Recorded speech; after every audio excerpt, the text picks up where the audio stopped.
تن کا غلام ہوں میں تو اعوذ باللہ من الشیطان الرجیم بسم اللہ الرحمن الرحیم ان اللہ و ملائکتہ یصلون علی النبی یا ایھا الذین آمنوا صلوا علیہ وسلموا تسلیما اللہم صل علی محمد و آل محمد وعجل فرجہم۔ السلام علیکم ورحمۃ اللہ وبرکاتہ۔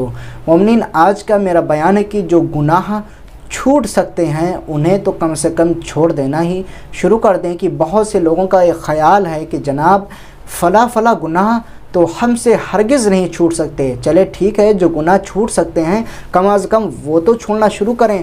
مثلا رشوت کے بارے میں تو ہم کہہ سکتے ہیں کہ اگر چھوڑ دیں گے تو دال روٹی کیسے چلے گی، مگر داڑھی رکھنے میں کون سی مصلحت برباد ہو جاتی ہے۔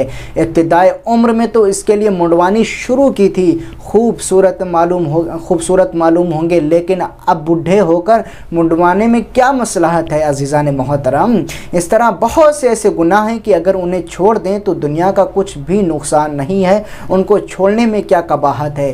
کہ اگر ایک انسان جو ہے، پہلے ہم نوجوان جب تھے تو نوجوانی میں داڑھی اس لیے منڈا دیا کرتے تھے تاکہ ہم خوبصورت اور حسین لگیں۔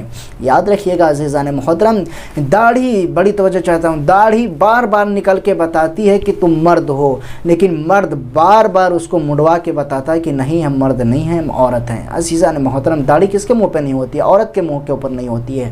کم سے کم یہ چوتھے امام زین العابدین علیہ السلام ارشاد فرماتے ہیں کہ جب میں کسی کے داڑھی منڈے انسان کو دیکھتا ہوں تو مجھے اپنے بابا کے قاتل کی یاد آ جاتی ہے۔ اللہ اکبر۔